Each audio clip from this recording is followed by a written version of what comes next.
Assalamualaikum warahmatullahi wabarakatuh. Alhamdulillah rabbil alamin wassalatu wassalamu ala asyrafil anbiya'i wal mursalin sayyidina Muhammadin wa ala alihi wa sahbihi ajma'in. Allahumma salli wa sallim wa barik ala Muhammad wa ala ali Muhammad kama sallaita wa sallamta wa barakta ala Ibrahim wa ala ali Ibrahim fil alamin innaka Hamidum Majid. Amma ba'd. Alhamdulillah sahabat ini milik Allah sekalian, alhamdulillah syukur pada Allah kerana pada waktu ini dapat kita berada dalam majlis ilmu sekali lagi untuk menyambung perbincangan kita berkenaan dengan rahsia bangun malam, kelebihan bangun malam, dan tidak lain bercakap lebih baik daripada mendengar. Mudah-mudahan yang mendengar menjadi lebih baik dan punya peluang untuk memperbaiki diri di masa ke semasa dan sentiasa dapat menyampaikan, kerana kehidupan Islam kita ni tuan-tuan berpandukan kepada hadis Nabi SAW yang mana Nabi telah mengingatkan kita, balighu ani walau ayah, sampaikan daripadaku walaupun sepotong ayat, walaupun kamu belum mampu untuk mengamalkannya. Siti Nurihan, masalah semua Farah Aida, Sazali Zamsuddin, Nurini, Rosli. Tajuk kita penting sangat pagi-pagi ni, iaitu kepentingan bangun malam yang dipanggil sebagai rahsia bersama dengan Allah SWT, indahnya saat bersama denganmu. Jadi seperti biasa, bagi tuan yang memiliki tafsir Ibn Katsir ni, tolong buka jilid yang kelima. Jilid kelima pada muka surat 374. Alhamdulillah, kitab ni telah pun diterjemahkan dalam bahasa Melayu buat kali pertama. Dialih bahasakan kepada bahasa Melayu.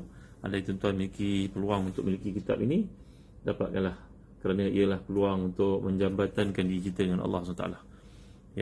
Rohani Ahmad, Rohaya Zawawi, Al-Masalan, Hafa. Jangan lupa tolong share pada teman yang lain. Mungkin seseorang daripada kita tak pandai bercakap, tapi dengan sebab apa yang dilakukan pada pagi ini, dia mendapat amalan semua orang yang melakukan kebaikan pada hari ini. Dengan sebab apa yang disyorkan, apa yang ditunjukkan, apa yang diwar-warkan, apa yang diviralkan. Di luar sana, masyarakat kita, Yafi Mansur, Hayati Ali, barakallahu fikum semua, Zubaidah Abdullah. Masyarakat kita suka mewar-warkan. Kadang-kadang benda yang diwar-warkan tu tak patut sangat. Buka aib orang, menceritakan kelemahan orang, menceritakan perkara-perkara yang berlaku dalam masyarakat yang sepatutnya berlaku hanya di dalam rumah saja, tapi disebarluaskan. Maka menjadi tanggungjawab kita sebagai muslim-muslimah untuk menyebarkan kalimah Allah SWT. Anggaplah ni jihad kita, ketika manusia semua lalai pada hari ini dengan berbagai perkara, mudah-mudahan apa yang kita sampaikan itu mampu mengubah mereka menjadi orang lebih baik. Bayangkan Sayyidina Umar Khattab radhiyallahu anhu dahulu dalam hadis Tabarani yang menceritakan bahawa baginda asalnya musuh Islam, tapi mendengar ayat-ayat daripada surah Taha itu masuk Islam beliau. Muhammad Bagun, ahlan salat. Rais, sahabat di TikTok, Aisyah Muhammad, sahabat di Facebook. Terima kasih semua kerana sokongan kalian. Yang mulia Raja Rusrin, barakallahu fikum. Sahabat ni milik Allah sekalian. Penting sangat untuk kita tahu tajuk ni supaya kita tidak kerugian dalam bulan Ramadan yang penuh dengan keberkatan ini. Peluang untuk kita mendekatkan diri kepada Allah SWT yang dibuktikan dengan qiyamul lail. Baik, saya bacakan satu hadis daripada kitab Fadailul Amal berkaitan dengan kelebihan bangun malam. Dengar baik hadis ni. Baik, hadis ni menceritakan tentang seorang sahabat yang sangat mulia, yang telah pun bermimpi, dalam mimpinya melihat dia dibawa ke neraka dan dibawa ke syurga. Dan kemudian beliau telah bertanya kepada kakaknya, siapa kakaknya? Qala Imam Bukhari rahimahullah, haddatsana Hisham qala akhbarani Ma'mar haddatsani Mahmud qala haddatsana Abdul Razzaq qala haddatsana Ma'mar az-Zuhri an Salim an abihi yani Abdullah bin Umar radhiyallahu anhu, kana rajul fi hayati nabi idza ra'a ru'yan qassaha ala Rasulillah fatamannaitu an ara ru'yan faqussaha ala Rasulillah wa kuntu ghulaman shaban wa kuntu anam fi masjid ala ahdi Rasulillah faraitu bin nawm ka'anna malakaini akhazani fa zahaba bi ila an-nar fa idza hiya matiyatun katayil bi'ri wa idza laha qarnan wa idza fiha unas kad araftuhum faja'altu aqul a'udzu billahi minan nar. Qala falaqina malak akhar falaqiyana malakun akhar faqali lam tura faqasastuha ala Hafsah faqasatha Hafsah ala Rasulillah faqala ni'ma rajul Abdullah law kana yusalli min lail wa kana ba'd la yanam min lail illa qalila. Dalam hadis riwayat Imam Bukhari ni, hadis sahih. Tuan-tuan dan puan-puan, terima kasih kerana sharing pada sahabat yang lain. Barakallahu fikum. Apabila tuan-tuan sibuk dengan berbagai benda, mungkin dalam perjalanan ke sekolah, ke pejabat pada pagi ni, tapi dapat mendengar hadis Nabi SAW berkaitan dengan keutamaan qiyamul lail.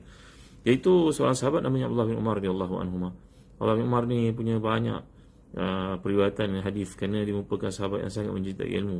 Anak Sayyidina Umar ni tidur di rumah kakaknya tak kala Nabi tidak ada, sallallahu alaihi wasallam. Rapatnya dengan kakaknya adalah Hafsah. Hafsah itu adalah isteri Rasulullah SAW, seorang isteri Rasulullah SAW. Maka Abdullah ni menceritakan setiap pagi lepas subuh, para sahabat akan duduk bersama dengan Nabi. Mesranya Nabi dengan para sahabat ni kalau kita pergi masjid, bersembanglah dengan orang keliling kita, bertanya khabar. Ini adalah sikap Nabi kita SAW, ya, Salvia, ya.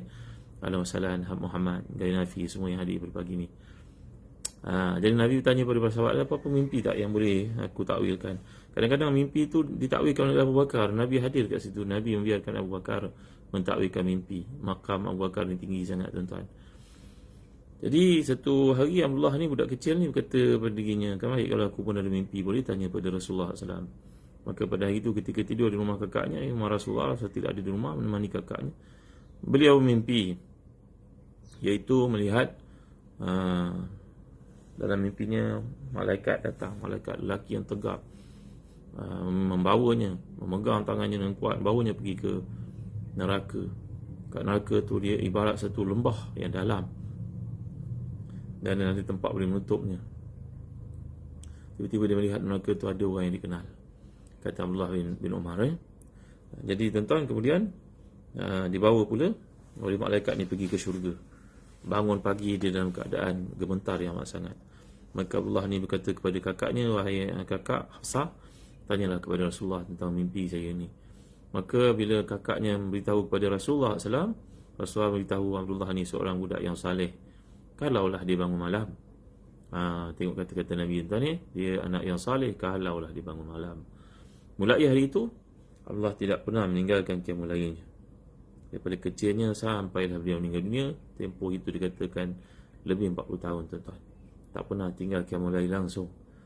Syamsul Arifin, Marina, barakallahu fikum, ya, Apik, Leo, Mama, Didi, semua yang hadir pada pagi ni, terima kasih kerana hadir dan tolong share pada tuan-tuan yang lain, supaya kita tak terlepas peluang untuk bangun malam. Kerana ia merupakan syiar orang beriman, dia merupakan sikap orang beriman, tabiat orang beriman. Dan itulah waktu kita mengadu kepada Tuhan segala masalah yang kita alami dalam hidup. Ya, mengadu pada manusia ni tak kesampaian selalu, tuan-tuan. Nak jumpa dengan orang penting-penting pun, siapa dia nak jumpa kita? Siapa kita dia nak jumpa? Ya. Tapi dengan Allah SWT ni peliknya ayat yang kalau kita lihat berkaitan dengan kasih sayang Allah kepada kita dalam konteks puasa, kita telah bacakan sampai daripada ayat wa idza sa'alaka ibadi anni fa inni qarib. Kalau hamba-Ku bertanya kepadamu wahai Muhammad tentang diriku, tentang aku, jawab padanya aku ni hampir.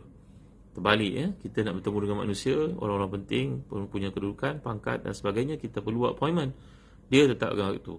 Tapi dengan Allah ni terbalik, Allah menanti kita, kenapa kita tak mai?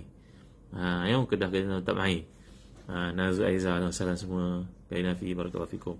Jadi ayat ini, ayat ke-79 ni, a'udzubillahi minasyaitanir rajim, wa minal laili fatahajjad bihi nafilatan laka asa yab'athaka rabbuka maqaman mahmuda. Dan pada sebahagian malam hari, salat tahajudlah kamu sebagai satu ibadat tambahan bagimu.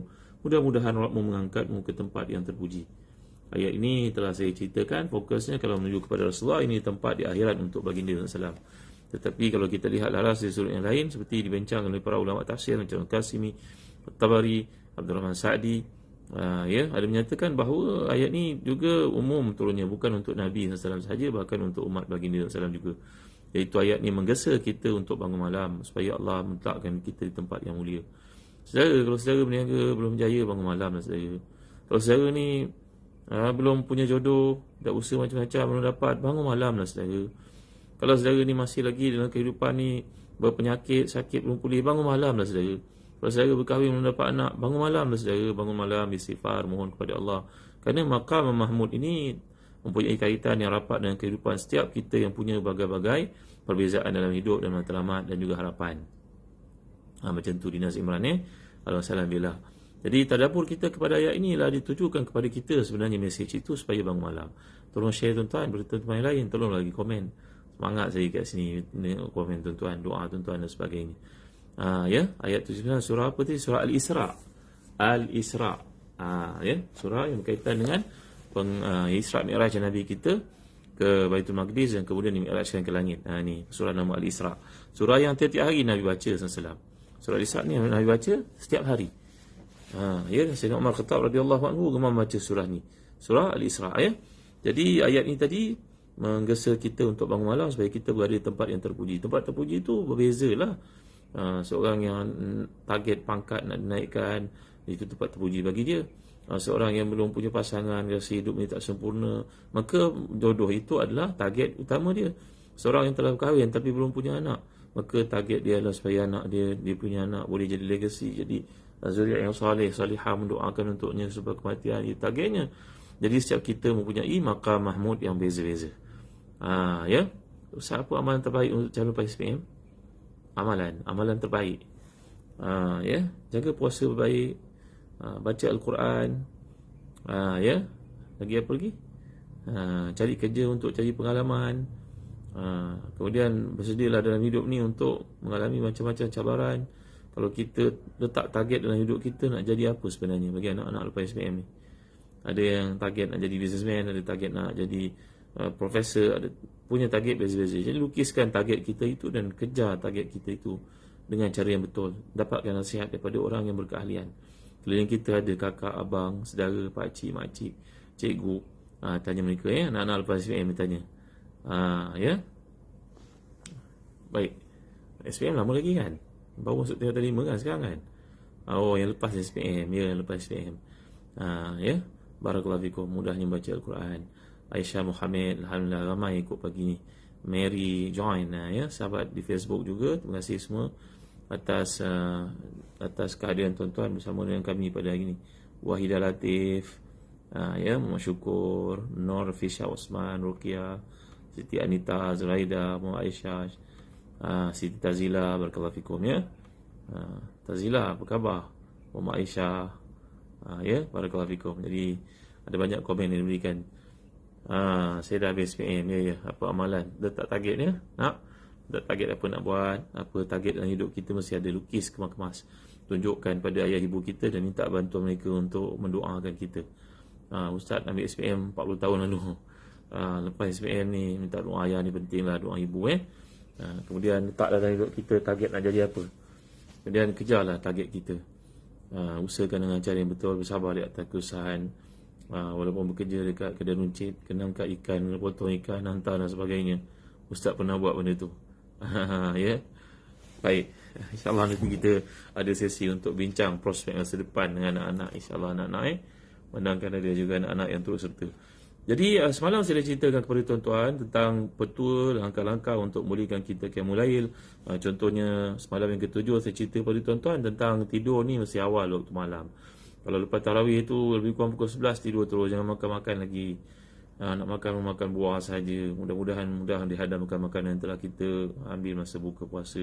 Dan satu cabaran untuk kita tuan-tuan, Nabi kita SAW dahulu ketika buka puasa, Al-Aswadan, Nabi buka dengan dua benda yang hitam. Apa benda yang hitam tu? Dia yang pertama sekali merujuk kepada kurma, yang kedua air. Air hitam, ialah maksud dia kat situ, dalam keadaan dahulu air tidaklah nampak bersih macam kita pada hari ini. Ya, jadi maknanya dalam konteks Nabi kita, Nabi yang selalu buka dengan benda yang sangat sederhana. Kalau kita buka sampai 16 juadah kat depan tuan-tuan, macam mana nak sembahyang tarawih Senak aja perut, rasa macam Allahu Akbar, nak termuntah balik semula rasa. Maaf kalau sebut perkataan tu. Ya. Kalau juga ikhlas solat dan subuh kalau tak silap. Alhamdulillah, barakallahu fikum ya. Jadi penting bagi kita untuk tahu apakah langkah yang boleh dilakukan untuk melayakkan kita terpilih bangun malam. Kerana pemilihan bangun malam ini bukan berlaku kebetulan. Ia adalah pilihan yang diberikan oleh Allah Taala kepada siapa yang dikehendakinya. Zalika fadlullah yutihi man yasha. Nurmah. Aziz, barakallahu fikum. Terima kasih semua yang kirim star kat saya ya. Ya Allah, tak berhenti kirim star Puan Azina. Terima kasih. Salam pada suami, anak-anak semua handsome anak semua, barakallahu fikum. Melati Talib, Ahmad Ridwan, Alhamdulillah semua yang hadir pada pagi ni. Terima kasih ya. Sina Ismail di TikTok, Nur Syakira, Nur Syikin, Aisyah Muhammad, Samsul Arifin. Saya ni apik semua Jadi perlu kepada kita untuk tidur malam. An-naum ba'da al-isya' mubakiran wasiyatun nabawiyyatun wa khaslatun hamidatun wa 'adatun sihhiyatun mimma ja'a bi fi fadlihi hadits Abi Barzah Abi Barzah al-Aslami radhiyallahu anhu an-Nabi sallallahu alaihi wasallam kana yastahib an yuakhir al-isya wa kana yakrahunahum qablaha. Nabi kita kadang-kadang melambatkan salat isyak. Kalau kita pergi ke Mekah, Madinah pada ini, mereka akan sembahyang isyak agak lambat daripada maghrib. Ditangguhkan isyak itu 2 jam lepas maghrib, baru mereka sembahyang, mereka azan dan mereka sembahyang, bagi membolehkan umat Islam berehat di antara maghrib itu, mendapatkan energi supaya mereka dapat sembahyang tarawih bersama. Yang sedang tarawih itu saya dah cerita pada tuan-tuan sebahagian daripada qiyamul lail. Terima kasih kepada yang share teman, tolong share lagi tuan-tuan supaya banyak yang dapat manfaat tentang amalan Nabi kita untuk menjadi orang bertakwa dan baginda contoh yang terbaik untuk kita ikuti. Jadi saya cerita kepada tuan-tuan tentang makruhnya tidur lepas maghrib dalam hari-hari biasa. Ya, ada para sahabat la haya fil ilm, tak ada malu dalam menyampaikan ilmu. Ada para sahabat yang nafsu kelakiannya tinggi, seperti yang disebut Abdullah bin Umar radhiyallahu anhuma.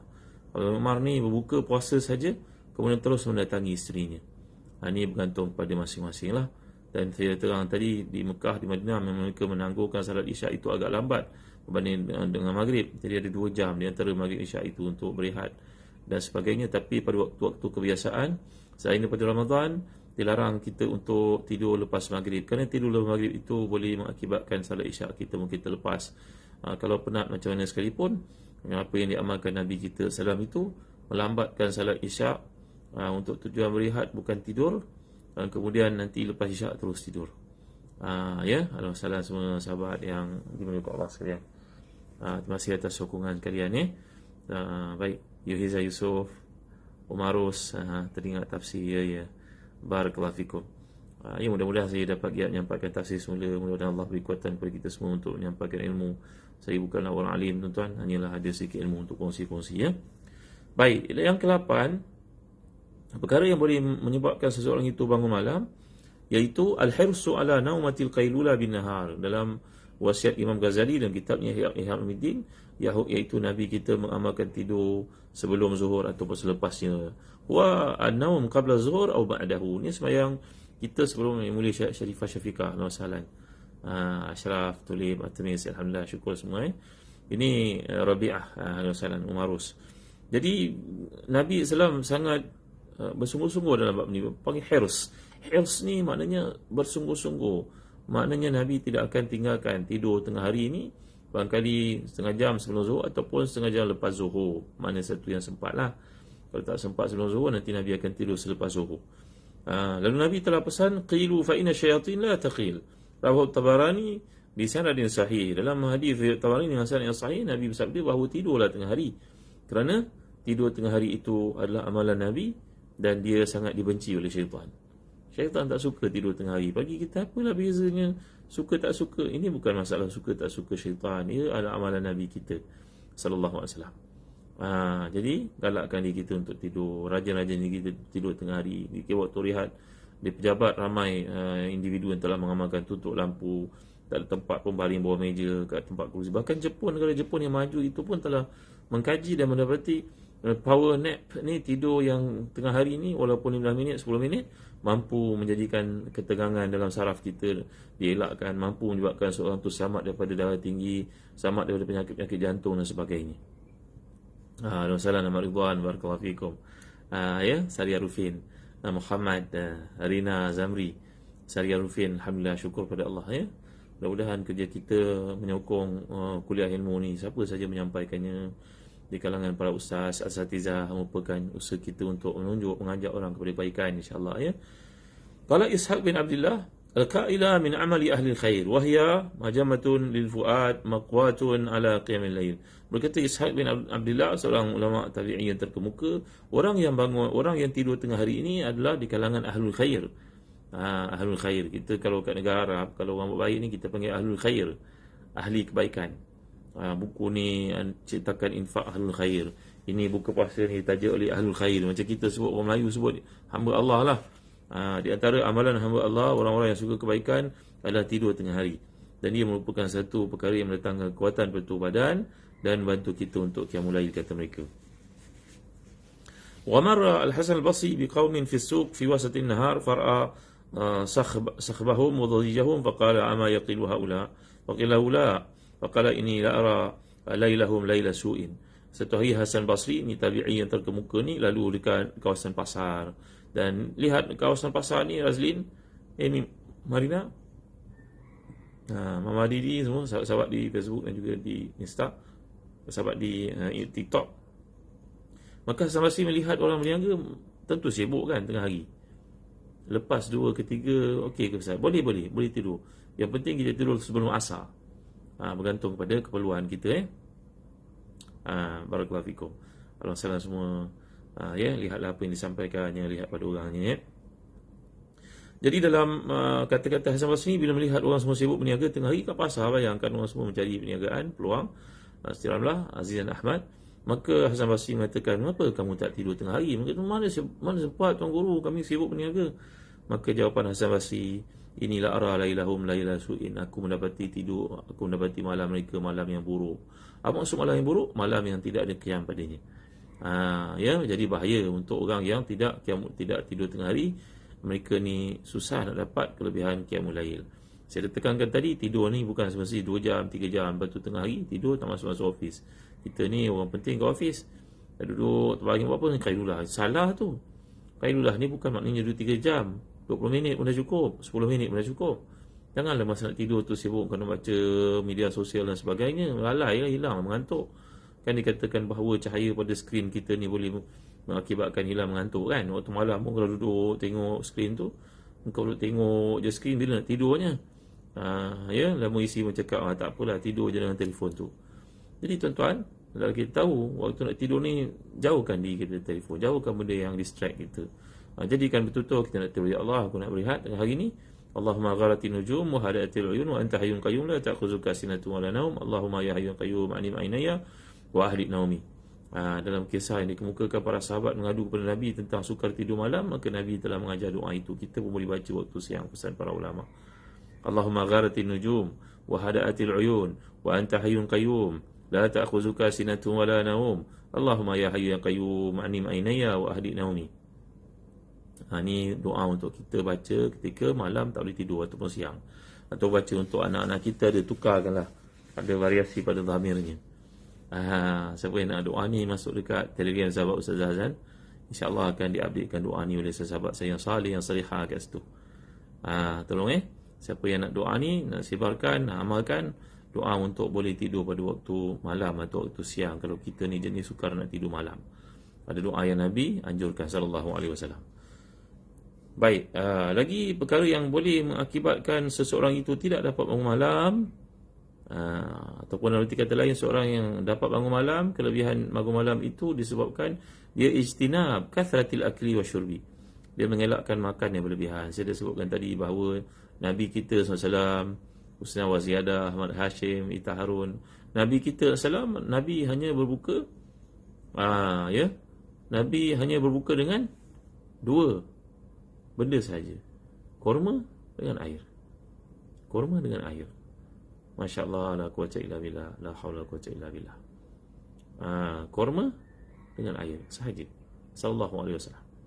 Kita kalau 3-4 juada, 10 juada, itu yang kadang tak makan rugi pula, pergi kat hotel pula bayar mahal. Kan kalau tak makan kan penat-penat je bayar.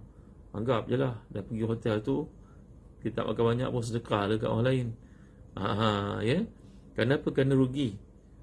Kita dah habis, dah masuk hampir, ini hari ke berapa? Hari ke-7 dah puasa, besok hari ke-8. Sedar-sedar je dah habis 10 yang pertama. Allahu Akbar, Masya Allah, Tabaraka wa ta'ala. Rasulullah Salahuddin Ahmad, Barakallahu fikum. Jadi elakkan makan berlebihan, kerana makan yang berlebihan itu akan mengakibatkan seorang itu tak dapat qiyamul lail.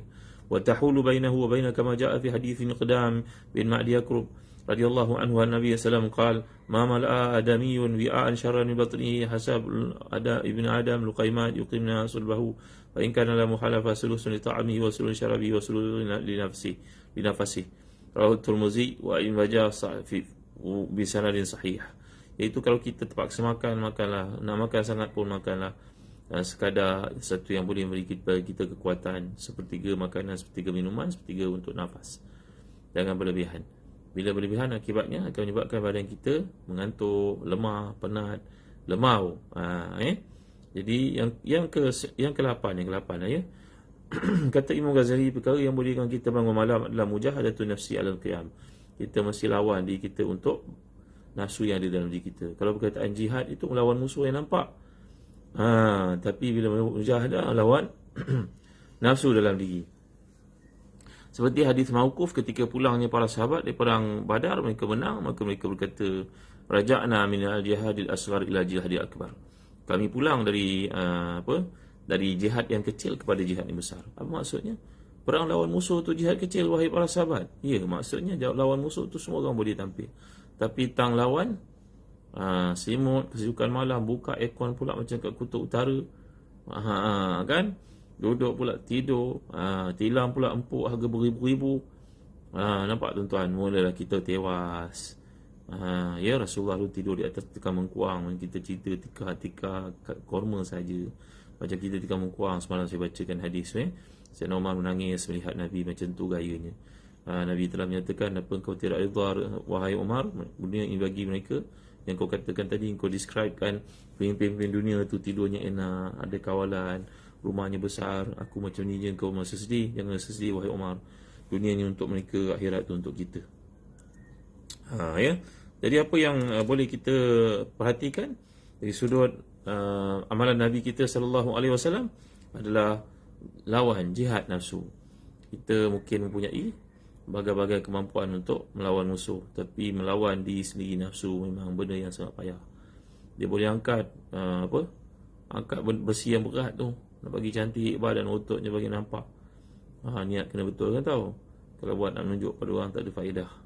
Tapi kalau buat nak bagi sihat, kemas diri dia, tak ada nampak boroi je, bagus tu. Nak bagi isteri kita pun suka tengok, jangan perut ke depan saja. Ya, ada aktiviti yang kita lakukan untuk bagi sihat supaya tak menyusahkan orang kalau sakit, baguslah. Tapi kalau nak menunjuk pada orang, nak bagi nampak orang, nak suruh puji, tak ada faedah tuan-tuan. Ya. Jadi angkat besi tu boleh, angkat simut malam tu tak berapa gram tu pun bukan payah lagi. Nampak tak? Ya, kita boleh bercakap apa saja, tapi bila sampai mengamalkannya sangat payah. Jadi namanya mujahadatun nafsi ni penting untuk lawan nafsu yang ada dalam diri kita. Itu sebab para sahabat mengatakan mereka pulang daripada perang Badar yang dahsyat itu. Kami pulang daripada jihad yang kecil kepada jihad yang besar. Kenapa pula perang Badar disifatkan jihad yang kecil? Maksudnya lawan musuh yang nampak itu mudah, tapi lawan musuh yang tak nampak dalam diri ni payah. Namanya mujahadatun nafsi. Mama Izzat, Salah Syah Umar, Aisyah Muhammad, ya, juga Ghazali. Terima kasih semua kerana hadir, kerana tolong sebarkan video ni pada teman-teman. Alhamdulillah, terima kasih kat TikTok. Saya belum pandai TikTok lagi, nak kena belajar lagi ni. Belum sempat belajar, main try je. Kat Facebook pun saya jahil banyak benda lagi. Orang saya, Rozana Aziz juga Ghazali, yang minta nak join video broadcast ni, saya tak mampu, saya tak pandai. Ya, Ustaz, tarikat mana yang terbaik? Tarikat yang mendekatkan diri anda kepada Allah. Tarikat yang menyebabkan anda kenal Allah, dapat rapat dengan Allah, dapat ikhlas dalam ibadah, dan tak ada kepentingan duniawi. Itulah tarikat yang terbaik. Ya, tak ada nama yang saya nak sebutkan. Boleh? Terima kasih yang tanya buat tarikat ni. Ini jawapan daripada Mufti Jordan, Syekh Almarhum Dr. Noor Ali Saman Al-Qudha, dalam fatwa-fatwa beliau dan fatwa kebanyakan para ulama Islam, termasuk Syahid Al-Imam Muhammad Said Al-Darbuti. Tarikat terbaik adalah tarikat yang bawa kita kepada Allah, jadikan kita ikhlas, jauh daripada kepentingan duniawi. Kalau ada guru yang sedemikian, tuan-tuan beritahu kat saya nak pergi cium tangan dia. Kalau ada tuan guru yang sedemikian, saya mula-mula akan pergi jumpa dan pergi cium tangannya. Baik, macam mana nak kekal istiqamah baca Al-Quran, Mama Didi? Yang pertama sekali, kena tahu kelebihan Al-Quran. Bila kita tahu, kita akan buat sebaik mungkin, kan? Kita tahu makanan ni baik untuk kesihatan, kita akan tinggalkan makanan lain. Kita tahu amalan ni akan menjadikan kita sihat, maka kita akan buat perkara itu bersungguh. Demikian juga bila tahu kelebihan Quran, kita akan rajin baca Quran. Yang kedua, doa pada Allah selalu. Sekurang-kurang doa adalah Allahumma a'inni ala zikrika wa syukrika wa husni ibadatik. Ya Allah, bantulah aku untuk mengingatimu, bersyukur padamu, membaiki amal salihku kepadamu tanpa henti-henti. Tak, saya di Malaysia, saya bukan tanah suci, saya di Malaysia. Ya. Baik, yang berikutnya adalah berkawan dengan orang saleh. Kerana bila kita nak sesuatu benda, kita berkawan dengan orang itu, bukan? Pak Kemal Telco, ya, kita nak belajar sebagai contohnya, jadi tukang masak yang hebat, macam mana nak masak tom yam bagus, kita kawan dengan orang masak tom yam, tengok macam mana gaya dia buat. Nak buat biskut samprit air-air ni, kita pun tengok macam mana orang ni buat, ikut perkembangan dia. pantang punya ting ya, kita pun tengok buka apa lagi benda masak pagi ni, nak tahu macam mana sentuhan dia tu. Maka demikian juga ya. Baik, demikian juga apa soalan ni tentang almarhum Datuk Murtada Mufti Negeri Allah, orang yang saleh, orang yang hebat, yang punya jasa untuk Islam, rahimahullahu rahmatan wasi'ah. Wa minut ni adalah almarhum Datuk Murtada Mufti Negeri orang saleh. Saya kenal rapat beliau, sangat menghormatinya. Moga Allah beri keampunan kepada semua tokoh-tokoh kita yang telah meninggal dunia. Itu jawapan saya. Baik, Ustaz ada tak keluarkan kitab manzil dan kitab maksurat? Maksurat ada, manzil pun ada. Dia Telaga Biru boleh cek dekat www.telagabiru.com.my. Tadi saya sebutkan istiqamah baca Quran. Satu, tahu kelebihan Quran. Nombor dua, doa kepada Allah untuk kekal mengamalkan Quran. Nombor tiga, kena berkawan dengan ahli Quran. Ambil tahu tentang ahli Quran yang ada di dunia. Buka YouTube mereka ke, kalau kat Malaysia tu ya, kita boleh cabing cuan lah masalah. Cikgu Sabarudi, ya, alhamdulillah, barakallahu fikum, Husna wa Ziyada. Jadi ambil tahu tentang tokoh-tokoh Quran ni, ikut perkembangan mereka. InsyaAllah kita akan jadi ahli Quran. Itu okey. Baik, jadi yang ke-8 ni tadi, mujahadah, lawan nafsu kita dalam bab nak tidur malam ni tadi. Ya, kata Muhammad bin Munkadir yang saya ceritakan semalam, merupakan tabi'in yang hebat ni, yang Imam Malik berkata, melihat wajahnya menyebabkan hilang keserabutan kehidupanku, kepayahan, kesulitan dan juga stres dan begini. Melihat Muhammad Munkadir saja menyebabkan seseorang itu rasa tenang, lapang. Aku selalu pergi jumpa Muhammad bin Munkadir, dengar dia cakap je, maka hilanglah keserabutan dan stres dan begini aku sama berminggu-minggu kadang-kadang, kata Imam Malik. Jadi Muhammad Munkadir ni berkata tentang kelebihan melawan nafsu. Kabattu nafsi 40 aman hatta istaqamat li. Aku melawan nafsuku selama 40 tahun. 40 tahun. Evita Manevi. Aku melawan nafsuku 40 tahun. Lalu Allah beri kepada aku keseronokan beribadah kepadanya. Tuan-tuan ya, Malay Tiger. Barakallahu fikum. Ya, terima kasih Malay Tiger. Terima kasih nasihat yang diberikan. Kita memiliki kitab bukan tujuan untuk baca semua. Kadang ada benda yang kita dah tahu Malay. Kita ikut kaedah para ulama, mereka membaca, mengambil tahu benda-benda yang mereka tak tahu. Kita pergi jumpa dengan guru pun kadang-kadang kita tak dapat duduk dengan dia sampai bertahun-tahun. Malay Tiger dengan baik pesan ni. Memiliki kitab ni bukan bererti baca kulit ke kulit. Tak ada orang buat macam tu. Dengan kesempatan yang ada, tidak ada yang boleh buat begitu. Termasuk Imam Bukhari. Imam Bukhari belajar benda yang dia tidak tahu. Jumpa dengan guru tu untuk belajar satu ilmu yang dia tidak tahu sahaja. Jadi kita memiliki kitab ni, kita tengok benda yang ada yang kita tahu, ada yang kita tak tahu. Yang tak tahu tu kita cari. Betul, Malay Tiger. Okey. Jadi kembali kepada topik ni tadi, Umar Al-Aziz berkata, afdalul amal ma akrahta alaihi nufus. Ma ukri alaihi nufus. Sebaik-baik perkara adalah engkau memaksa diri kamu untuk benda yang dia tak suka. Apa yang tak suka, tuan-tuan? Contohnya, tak suka bangun malam, tak suka ambil uduk ketika sejuk waktu malam. Ini semua berat. Nak membaca berat. Ya, yang kita suka duduk tengok Facebook orang, tahu perkembangan orang, tahu tak apalah, tapi jangan over sangatlah. Ya. Baik. Kadang-kadang kita dalam kehidupan ni sibuk memberitahu tentang diri orang dan sibuk mengutuk orang, tapi kita sendiri, kita pun tak ada usaha untuk baiki diri sendiri. Ya. Maka inilah dia kesilapan yang berlaku. Kita nampak apa kebaikan daripada orang, kita sokong, kita katakan yang baik-baik. Kalau kita tak setuju, kita tak payah sebut apa-apa. Nak tak setuju, kita boleh PM orang itu. Itu caranya. Jadi kalau balik kepada perkara ni tadi, lawan nafsu kita. Nafsu kita suka buang masa, nafsu kita suka makan yang mewah, nafsu kita suka menunjuk-nunjuk, nafsu kita suka kepada melihat maksiat, maka kena hindarkan lawan. Kata Muhammad bin Munkadir ni tadi, bahawa aku melawan nafsuku sebanyak selama 40 tahun, barulah Allah beri padaku kelazatan beribadah kepadanya. Baik. Baik, yang berikutnya. Yang ke-9, antara perkara yang bolehkan orang tu bangun malam, kata Imam Al-Ghazali, ijtinabu dhunub wal ma'asi. Menjauhi dosa-dosa dan juga maksiat. Fa idza arada muslim an yakuna mimma yanalu syarafa munajatillahi ta'ala wal uns bi zikrihi fi dhillayl falyahdhar al-dhunub. Fa innahu la yuwaffaq li qiyamil layl man talattaqa بأدران المعاصي. قال رجل إبراهيم من أدهم إني لا أقدر على قيام الليل فاصل بي دواء. فقال لا تعصيه بالنهار وهو يقيمك بين يديه في الليل fa inna wuqufaka baina al-layl min 'azami syaraf wal 'asi la yastahiqu zalika syaraf. Dikatakan kepada Ibrahim bin Adham, seorang ahli sufi yang terkemuka, kepada seorang bertanya kepadanya, Tuan Guru, ya, saya tidak mampu bangun malam, berilah kepada saya ubat untuk merawat kelemahan ini. Kata Ibrahim bin Adham, tuan-tuan, Alhamdulillah Ghaib Nafi, Sadi bin Selamat, Izzah Makmur, Husna Ziyadah, Alhamdulillah semua. Ya, kata Ibrahim Adham kepadanya, jangan buat maksiat waktu siang, kerana untuk bangun malam ni adalah pilihan daripada Allah. Maka Allah tidak akan milih orang melakukan maksiat padanya pada siang hari untuk bangun bertemunya pada waktu malam.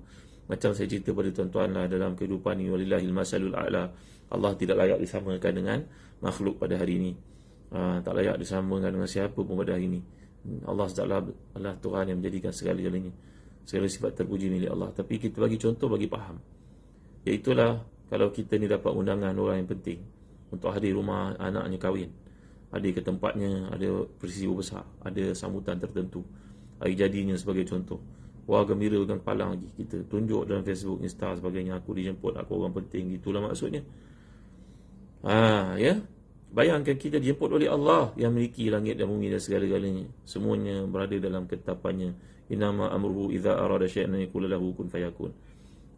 Ya, jadi bayangkan kalau kita mendapat undangan daripada Allah, sepatutnya kita rasa itulah dia istisyar yang kita rasakan, timbulkan rasa dalam diri itu, rasa suka, seronok pada Allah. Ya Allah, kau pilih aku, mana besok aku nak lagi datang, Ya Allah, berjumpa dengan mengadu padamu, kerana inilah saat yang paling lazat, yang aku tidak punya waktu lain, quality time dengan kau melainkan waktu ni, wahai Tuhan. Waktu siang aku terbeban dan juga loaded dengan bagai-bagai tanggungjawab, aku lupa pada kau, aku pada siang tak ada kemanisannya, wahai Tuhan, malam baru ada kemanisan, keseronokan. Jadi ini namanya istinab az-dzunub wal ma'asi, jauhi maksiat. Orang melakukan maksiat tidak akan dapat bangun malam.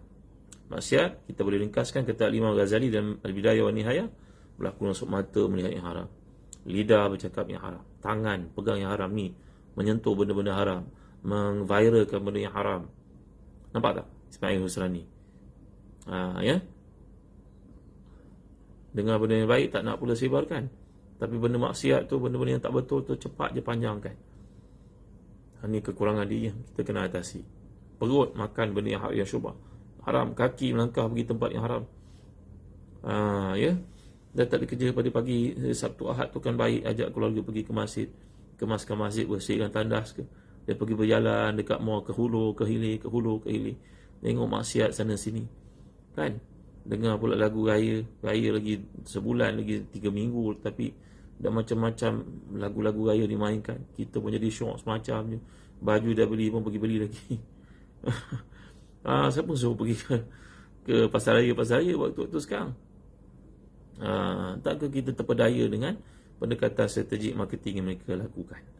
Izzah Makmur jadi tengok apa yang patut kita buat, jauhi perkara yang tak sepatutnya. Yang boleh kita buat dosa kering lah tuan-tuan. Pergi ke mall-mall tu jalan mata merayau je tengok, kan? Nampak macam-macam. Ya, ini semua tuan-tuan akan menidakkan kelebihan kita untuk bangun malam. Dah penat pergi ke mall tu, jalan ke timur ke barat, tengok dekat kita punya jam tangan pula rupa-rupanya dah berjalan 15,000 langkah. 15,000 langkah tu berapa kali dapat bersihkan masjid, berapa kali dapat vacuum. Ajaklah anak isteri duduk kat masjid, kemaskan. Inilah peranan kita tuan-tuan untuk rumah Allah SWT. Tak perlulah kita datang untuk gotong royong, itu penting, tapi didik diri kita dengan perkara sekian untuk tazkiyatun nufus, sebahagian daripadanya. Kemaskan masjid. Cuba buat benda-benda seperti ini tuan-tuan. Tak ada masjid pun surau dekat rumah, tak ada pun sekolah anak-anak, cuba buat tuan-tuan. Ya, ini nama dia proaktif adalah kebaikan. Mari hati, ya. Di Johor, alhamdulillah semua. Barakallahu fikum. Terima kasih kerana hadir kuliahnya. Lagi perkara-perkara yang akan membantu kita untuk bangun malam ni namanya muhasabatun nafs wa tawbiquha ala tarkil qiyam. Fa muhasabatun nafsi min syi'ari salihin wa simatu sadiqin. Qala ta'ala ya ayyuhalladzina amanu taqullaha wal tanzur nafsum ma qaddamat lighadin wattaqullaha innallaha khabirum bima ta'malun. Qala Imam Ibn Qayyim fa idza kana al-'abdu mas'ulan muhasaban ala kulli shay hatta ala sam'ihi wa basarihi wa qalbihi kama qala ta'ala inna sam'a wal basara wal fu'ada kullu ulaika kana anhu mas'ula fa huwa haqiqun an yuhasib nafsahu qabla yunaqish al-hisab. Antara perkara yang membantu kita untuk qiyamul lail, kata para ulama, contohnya tuan-tuan, kata Ibn Qayyim, bahawa kita hendaklah sentiasa muhasabah diri. Muhasabah tengok umur dah masuk 50. Kalau BMW 5 Series tu semua orang suka. Tapi kalau umur dah masuk 50, mulalah Allah tarik nikmat macam-macam. Tenaga dia tak kuat macam dulu. Tidur pun tak nikmat macam dulu. Ya, serba-serbi dan kekurangan. Kan tuan-tuan? Jadi pada waktu itu kita mula muhasabah diri. Aku ni umur 50 dah, rezeki cukup dah. Anak-anak semua dah ada takaful, alhamdulillah. Belajar pun alhamdulillah masing-masing dah masuk universiti. Mudah-mudahan lepas ni dapat suami yang saleh, dapat isteri yang saleh. Anak-anak aku ni, aku takkan berhenti doa untuk mereka. Ya, dan muhasabah diri selalu aku ni. Yalah, kalau aku mati, harta untuk mereka insya-Allah ada. Tapi agama mereka macam mana Tu sebab kata Allah bin Mas'ud, tuan-tuan, setiap kali dia nak tidur, waktu malam selepas tahajud, dia tengok anak dia bernama Abdul Rahman. Ya, maka Allah bin Mas'ud tak jadi tidur. Dia bangun sembahyang, sambung lagi. Kerana dia berkata, wahai Abdul Rahman, kalau tidak kena engkau, ayah tidur nak. Kalau tidak kena engkau, ayah tidur. Tapi bila ayah tinggal engkau, masa depan engkau macam mana lah maka tiada siapa yang dapat jaga engkau melainkan Allah. Maka ayah titipkan engkau pada Allah. Ayah sentiasa sebut nama engkau dalam doa ayah. Tuan-tuan gitu Jadi kita dalam hidup ni muhasabah diri, banyak kekurangan. Dan kita ni suami, kekurangan pada isteri cukup banyak. Terutamanya saya lah tuan-tuan. Banyak kekurangan pada pak mentua, mak mentua, ayah, ibu, adik-beradik. Memang kita ni macam monster. Ya. Tapi kita tahu kelemahan kita. Dengan siapa nak mengadu tuan-tuan? Mengadulah pada Allah. Beritahu pada Allah kelemahan kita. Kan? Tuan-tuan ni boleh Allah sayang. Kalau kita pulang pada ibu kita, cakap pada ibu kita masalah kita alam, kita tak mau bebankan dia, tapi dia seronok dengar. Tak pernah ibu bangun tahajud malam tadi, ibu doa untuk engkau. Tak berhenti ibu kita doa untuk kita. Kasihlah pada kau ibu doa untuk anak-anak kan.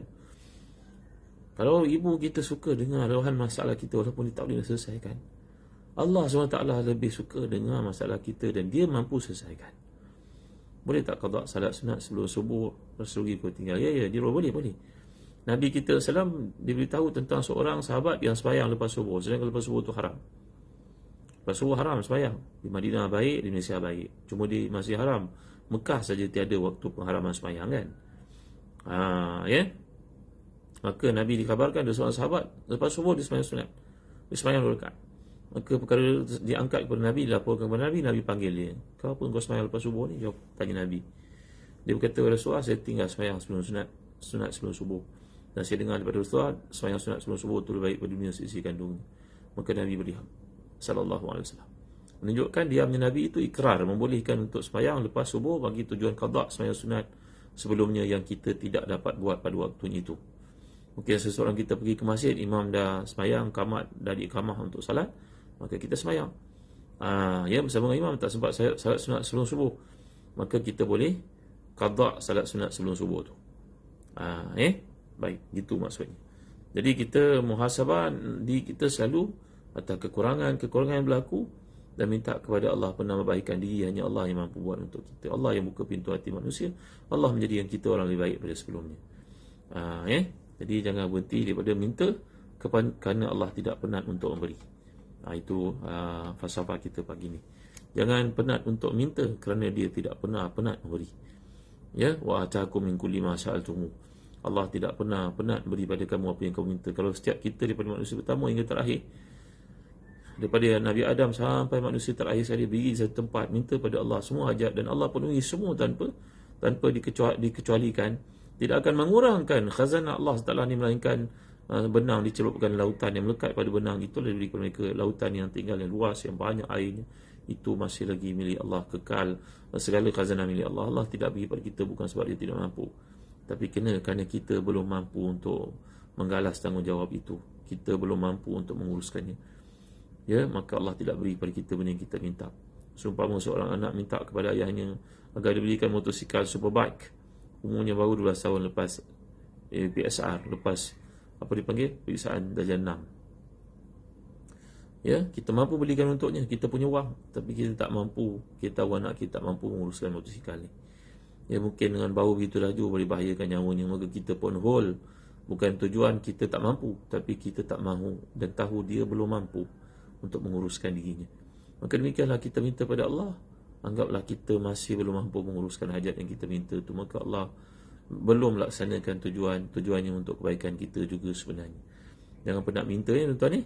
Jadi mudah-mudahan Allah memberkati kita dengan 10 petua agar boleh bangun malam yang telah disampaikan daripada Ihya Ulumuddin dan juga kitab-kitab yang lain pada pagi ini. Sekian kuliah saya untuk tuan-tuan. InsyaAllah lepas ni nanti kita akan bincang lagi topik-topik yang berkenaan tentang kelebihan sedekah. Sebagai contohnya yang mampu menghalang penyakit bahaya menimpa seseorang. Kita nak tahu lebih lanjut tentang perkara ini, bagaimana amalan Nabi kita dalam bab sedekah. Sedekah bukan pada banyaknya, tapi pada ikhlasnya. Kalaulah ukuran sedekah itu pada orang kaya saja mendapat kelebihan itu, tentulah orang miskin dihalang masuk syurga oleh Allah. Sedangkan Allah itu Maha Pengasih Penyayang dan segala rezeki itu Dia yang tetapkan. Jadi kita nak belajar ya bagaimana membangkitkan jiwa sedekah ni, supaya kita dapat amalkan petua kenabian dalam kerangka kita untuk mencapai makam taqwa yang dijanjikan oleh Allah mereka yang berpuasa. Terima kasih semua atas tuan-tuan yang hadir. Sweet Baginda, Liana, Najwa, Farouk, Jamal, Kamal, terima kasih semua. Ya. Saya mohon maaf kerana saya tak sempat nak buat live untuk tuan-tuan, broadcast dengan tuan-tuan. Nanti saya belajar lebih lanjut. Kicap tumpah. Nora, Zahana, Abdullah, semua yang hadir di TikTok, terima kasih ya. Yang hadir dekat Facebook saya, yang menghadiahkan star kepada saya. Hanya Allah saja mampu membalas yang sebaik tuan-tuan. Saya tak mampu nak balas.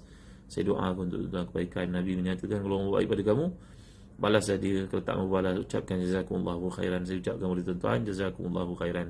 Siapa yang melakukan demikian, dia telah membawa kebaikan yang banyak untuk orang itu. Saya minta kepada Allah untuk menjaga saya dan tuan-tuan sekalian di segala perkara keburukan. Berikan puasa abaran muttaqin. Bukanlah puasa biasa-biasa saja, puasa yang akan menaik taraf diri kita menjadi insan yang lebih baik, suami yang lebih baik, menjadi isteri yang lebih baik, menjadi anak yang salih, yang salihah, majikan yang lebih bertakwa kepada Allah, pekerja yang lebih amanah, pemimpin yang melaksanakan janji-janjinya, bukan cakap kosong saja. Jadi inilah usaha kita untuk menjadi orang lebih baik. Taufik terima kasih Akif, Yuna Zali, terima kasih semua.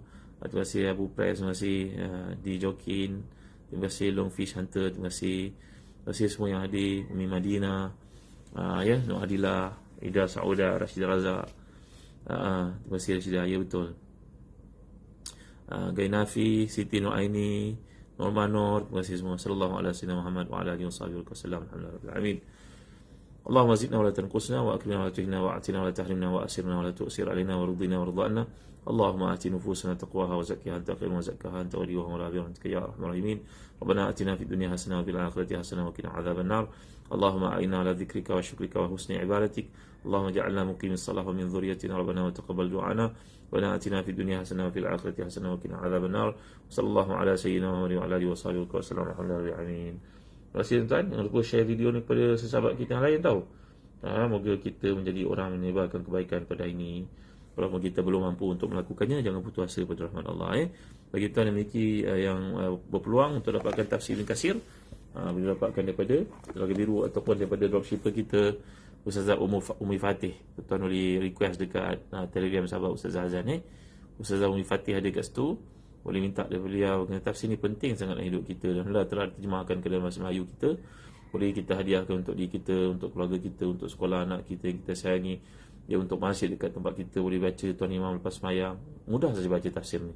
Di bahagian awal ni ada mukadimah yang saya bawakan, metodologi untuk membaca tafsir Ibn Katsir. Kalau kita dah baca dengan tulisan saya sendiri, maka tuan-tuan mudah untuk memahami ilmu tafsir. Panduan kepada pendekatan Ibn Katsir ni, setiap tafsiran ayat digunakan ayat untuk mentafsirkannya. Ambil hadis kalau tidak ada ayat yang boleh menjelaskan. Kalau tak ada juga ambil pandangan para tabi'in, para ulama, para salihin. Kalau tak ada juga dia akan gunakan kekuatan bahasa Arab. Itulah di tafsir yang sebenar. Ya. Dapatkan tafsir Ibn Katsir. Ya. Ini jilid lengkap ni kalau tuan-tuan lihat. Tuan-tuan tengok ni dia. Ni. Ni. Jilid lengkap ni. Kalau tuan-tuan tengok ni. Ni saya tunjuk kepada tuan-tuan ni. Lengkap ni, Baik, setakat ni saya dulu. Terima kasih kerana kalian tuan-tuan pada pagi ni. Jemput datang lagi pada setiap pagi pukul 7 kira-kira lepas subuh.